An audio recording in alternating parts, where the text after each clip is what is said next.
Oke, halo teman-teman semua, aku Christopher, mahasiswa S2 di National Tsinghua University Taiwan. Dan di video kali ini aku mau sedikit sharing ke teman-teman tentang pengalamanku lolos ujian HSKK Advance dalam waktu yang relatif singkat teman-teman, yaitu 1 bulan. Nah, kenapa 1 bulan aja? Karena ya ini salahku sendiri sih, jadi aku daftarnya agak terlalu dadak teman-teman, agak terlalu mepet. Jadi hampir 1 bulan itu aku baru kepikiran buat daftar. Tambah lagi waktu itu aku juga nggak bisa seharian full ya belajarnya teman-teman, karena aku juga sambil kerja full time, dan itu dari hari Senin sampai hari Sabtu ya teman-teman. Jadi otomatis waktu belajarku benar-benar terbatas. Nah, mungkin buat teman-teman yang belum tahu, HSKK ini adalah ujian speaking Mandarin teman-teman. Jadi kalau HSK itu ujian tertulisnya, kalau HSKK ini adalah ujian speakingnya teman-teman. Nah, oke, langsung aja. Ini beberapa cara belajar yang aku lakuin untuk bisa lolos dari ujian HSKK Advance teman-teman. Nah, yang pertama itu aku banyak latihan mock test ya teman-teman. Jadi aku banyak download mock test dari internet yang gratisan, dan itu aku latihan dari sana teman-teman. Nah, kalau saranku teman-teman minimal latihan dari 4 atau 5 paket mock test ya teman-teman, jadi supaya semakin mantap. Nah, lalu tips yang kedua, teman-teman bisa latihan pakai timer ya. Jadi sesuaikan waktunya dengan waktu ujian sebenarnya teman-teman. Tujuannya apa? Tujuannya supaya waktu ujian sebenarnya teman-teman itu nggak kaget ya, karena feel-nya itu beda teman-teman. Kalau kalian merasakan dikejar waktu sama nggak dikejar waktu, itu beda feel-nya teman-teman. Tips ketiga itu teman-teman latih tiap bagian secara terpisah teman-teman. Jadi maksudnya apa? Jadi di HSKK Advance ini itu terbagi jadi 3 bagian utama teman-teman. Yang pertama itu adalah Tsinghua Wushu. Nah, Tsinghua Wushu ini teman-teman bakal diputarkan satu audio, dan teman-teman bakal diminta untuk retell audio tersebut teman-teman.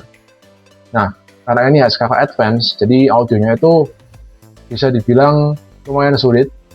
Jadi ya teman-teman harus banyak-banyak latihan ya, banyak-banyak denger audio Mandarin, banyak dengar podcast mungkin.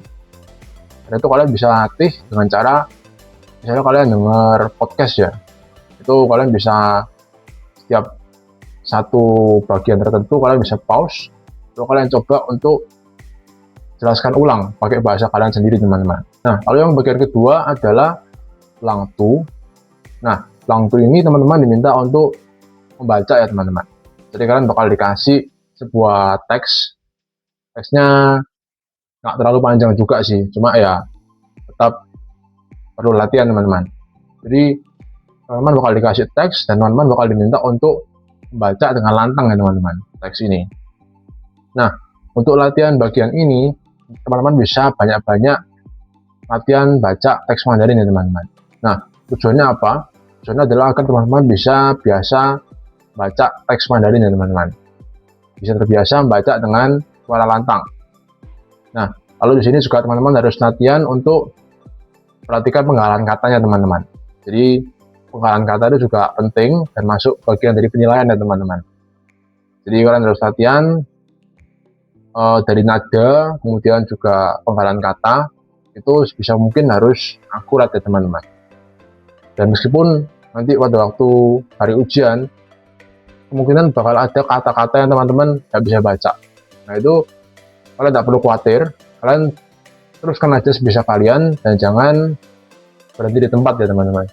Jadi kalau bisa itu kalian baca terus saja sampai semaksimal kalian. Nah, dan di bagian berikutnya itu adalah Huetawen Ji teman-teman. Nah, di bagian sini itu kalian bakal dikasih 2 pertanyaan ya teman-teman. Jadi masing-masing 1 nomor. Nah, jadi pertanyaan di sini tuh berbau open question teman-teman. Jadi pertanyaan yang kalian harus jawab dengan panjang teman-teman. Jadi lebih ke kalian perlu tulis dulu ya teman-teman. Jadi kalian bakal dikasih waktu buat tulis dulu jawaban kalian di kertas. Baru setelah itu kalian bisa bacakan jawaban kalian teman-teman. Nah, di sini penting. Jadi di sini itu kalian harus latihan journaling ya teman-teman. Jadi tujuannya journaling itu apa? Tujuannya itu supaya kalian bisa terbiasa menyampaikan pikiran kalian dalam bahasa Mandarin secara terstruktur, teman-teman. Jadi supaya nggak lompat-lompat juga jalan pikirannya, kalian bisa biasakan dengan latihan journaling ya. Nah, kalau selain journaling, kalian juga bisa perkuat vocab ya teman-teman. Karena dengan vocab yang kuat, kalian juga bisa lebih advance ya dalam menjawab pertanyaan di Huitawenji ini. Jadi kalau kalian bisa jawab menggunakan kosakata dari HSK 6, itu kalian bakal kemungkinan besar dapat nilai lebih, teman-teman. Nah, setelah vocab, kalian juga bisa menggunakan AI ya teman-teman. Jadi seperti yang tadi aku bilang, kalian bisa tulis dulu jawaban kalian di kertas sebelum kalian bacakan, dan kalian juga bisa foto jawaban kalian lalu kirim ke AI.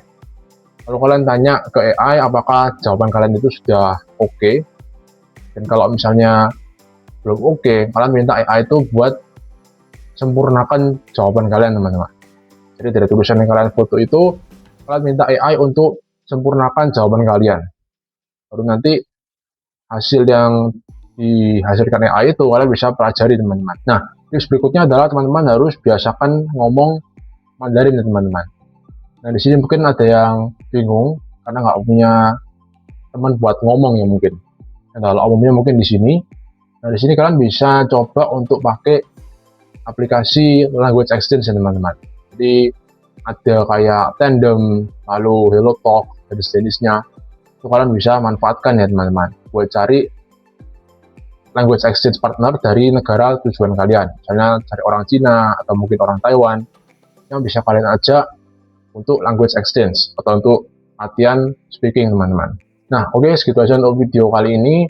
Semoga bisa membantu buat teman-teman yang mau ngambil ujian HSKK Advance, teman-teman. Dan kalau ada teman-teman yang mau bertanya, bisa kalian tulis saja di kolom komentar di bawah ya, teman-teman.